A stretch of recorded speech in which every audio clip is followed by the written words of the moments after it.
Next is product rule. Like it is coming from the same concept of conditional probability. We said that probability of A given B is probability of A intersection B divided by probability of B, right? Or we can also say probability of B given A would be probability of B intersection A divided by probability of B, A. Okay, is that okay? So here I can say probability of A intersection B would be probability of A given B into probability of B. Right? I just bring this probability of B to the other side. And here I can say probability of A intersection B, because this is same as probability of A intersection B. Doesn't make any difference. So this is equal to probability of B given A into probability of A. Okay, so these two things, they are called product rule. Okay, so you see when independence is there, that A and B are independent events, then we replace this with probability of A.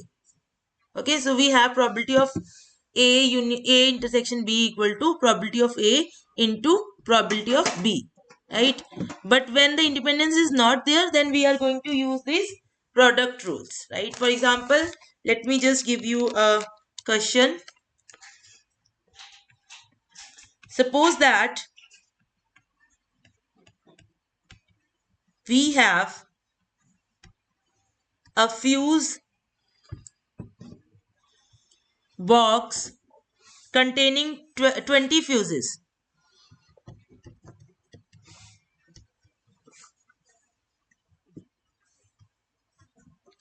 Of which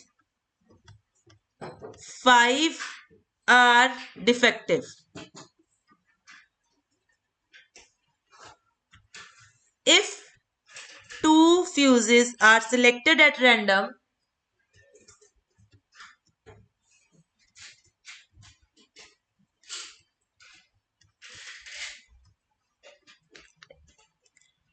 and removed from the box,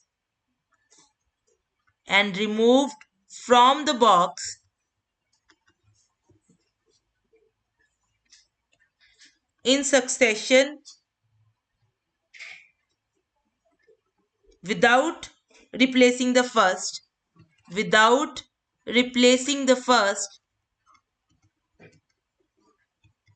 already did this question when we said we did a question about this A's problem, right? So there we did in the last video, right? So there we did this thing, right? What is the probability that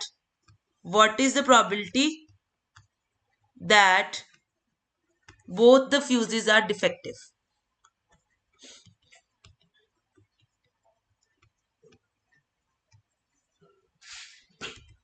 Right? So here you can obviously give me a direct answer, but I want you to think like this, that A is the event that the first fuse is defective,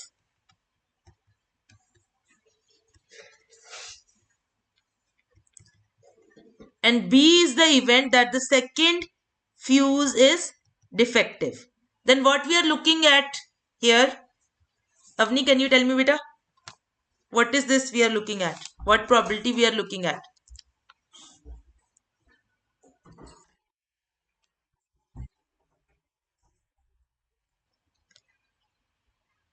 Here, this is the clue.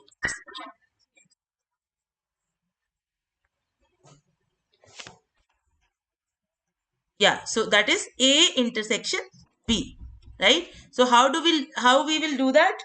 So we cannot write it as probability of A into probability of B. Why? Because the events are not independent.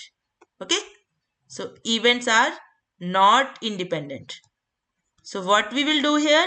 We'll say, okay, so this is equal to probability of A into probability of B given A. So this is my product rule. Okay, so what is probability of A? That the first fuse is defective. That will be 5C1 divided by 20C1 because 5 is the favorable number and 20 is the total number of fuses. And then what is the probability of second fuse to be defective when we know that the first fuse has already been selected as defective. So it means that 4 defective fuses are left and out of 19, right? Okay, directly also you can do this, but I want you to think this line of thought, right? This chain of thought, because this will be useful somewhere where you will not be able to do it directly. So the answer would be 1 by 19. Is this in clear? So this is what is your product rule. Okay. Any doubt in product rule? We also said what is independence, what is product rule. Okay, now we are going to move to a very important concept, which is total probability theory. And before that, I'll just give you one more definition. The last definition, maybe the generalization of independent events. Okay, one definition. Just it may be there in some of the question which will be asked. Okay, so that is a collection of events. A collection of events A1, A2, AN are mutually independent if for any set of A, if for any set something like this A, like say we call it I1, A, I2, A, I, K, right? Any subset of the, let us write here subset AI1, AI2, AIK of, let us call this as A. We have probability of AI1 intersection AI2 intersection AIK equal to probability of AI1 and so on multiplication probability of AIK. What is the meaning? Meaning is, for example, suppose you have these 3 events A1, A2 and A3. I want to check whether they are mutually exclusive or not. So what I will do, I will check any 2 events I can take. If this is equal to A1 into A2, and then I will check A2 and A3 should be A2 into A3. Then I will check A1 and A3. That should be equal to probability of A1. I'm sorry, probability here. Probability of A1 into probability of A3. And then I should also have probability of A1 intersection A2 intersection A3 equal to probability of A1 into probability of A2 into probability of A3. So I have to check all these things. Then I can say that if all these things are true, all these things are true, then I will say that A1, A2 and A3 are mutually independent. Clear? Like we already have the concept of independence for 2 events. Now I am telling you what will happen when you have more than 2 events. So this kind of analysis you will be performing to check whether a set of events with more than 2 sets is mutually independent or not. Clear? Okay. So now we will be looking at total probability theorem. Harshil, have you already studied this total probability theorem? Okay, no problem. We'll do it. So what is total probability theorem? It says that suppose, first I will tell and then I will write it in detail. So suppose you have a sample space, right? And suppose you have a partition of the sample space. What is the meaning of partition? That I am dividing it into some events, right? And they are mutually exclusive events, right? Disjoint, that nothing is in common. So suppose A2, A1, A2, A3 and so on till AN is the partition of the sample space. Okay, so this is the condition, this is the situation. So we are saying that let A1, A2, AN be disjoint events forming a partition of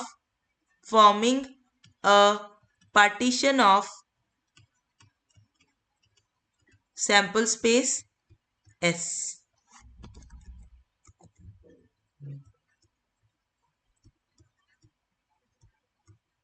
Okay, so then let and also P of AI is positive, right? So obviously nothing, like no event has probability equal to 0. Then let B is any event. Okay, so we are saying B is any event. So something like this. Okay, suppose I have B here. Okay, any event. Then probability of B would be, it's very easy to see from here, that I can write probability of B as, what is this? Probability of A1 intersection B, right? Plus, what is this? Probability of A2 intersection B. Plus, what is this? Probability of A3 intersection B, and so on. So I can write like this. What is this? This is probability of AN intersection B.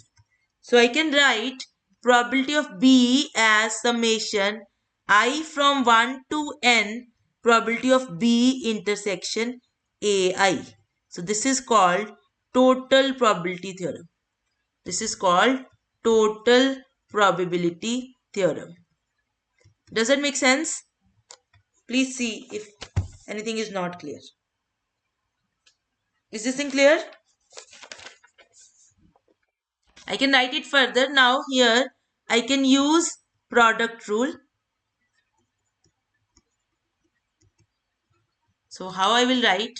I will write here as, this is probability of, how I can write it, this thing as probability of AI into probability of B given AI. Is this thing clear? So sum I from 1 to n, this is equal to probability of B. So this is like, we call this as the total probability theorem, but anything you can call it as total probability theorem, one and the same thing. Okay, clear?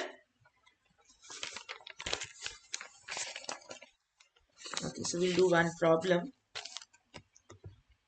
So let us do one example here. You enter a chess tournament. You enter a chess tournament where your probability of winning a game is, where your probability of winning a game is 0.3 against half of the players.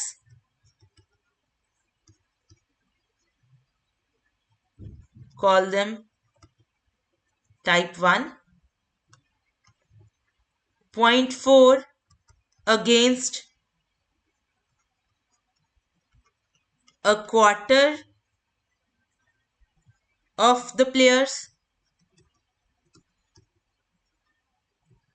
Call them type 2. And 0.5 against the remaining quarter of players. Against the remaining quarter of players. Call them type 3. Call them type 3. You play a game against a randomly chosen opponent. You play a game against a randomly chosen opponent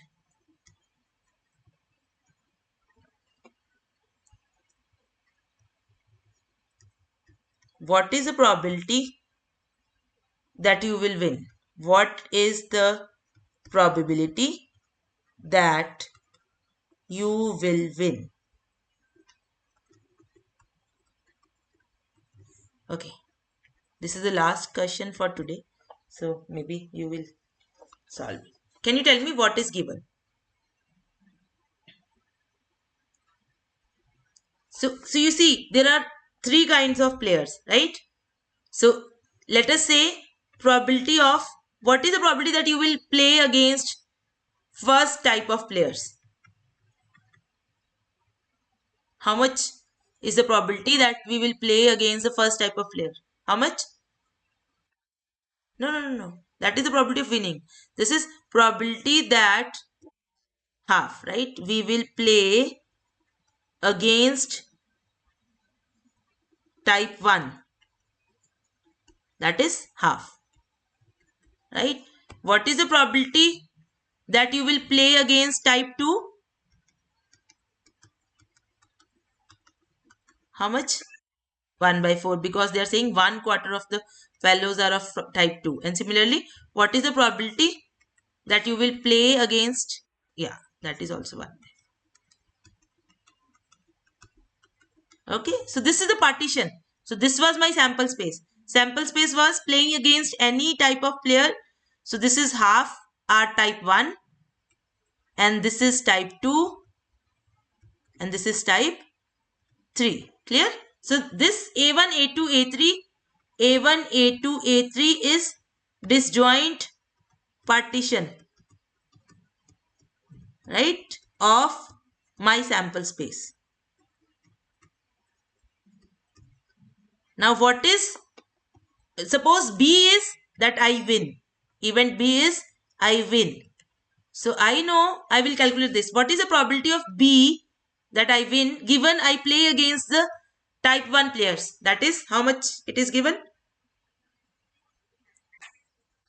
0.3, right? Now what is the probability of me winning if I play against a type 2 player?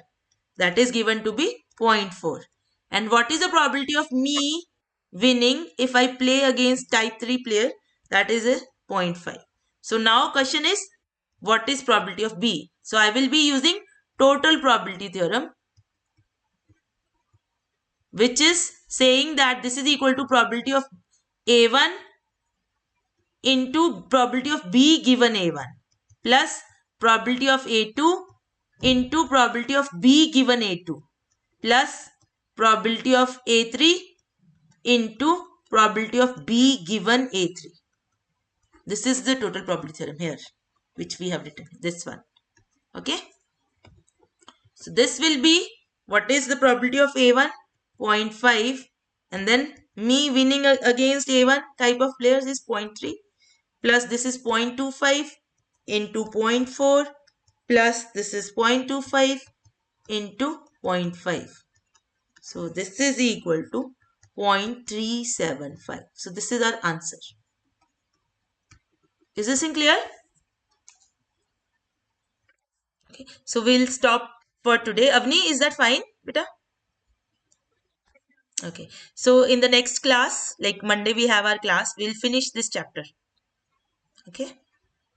So I want you to do the exercises, please, and come up with your doubts so that we can discuss doubts as well.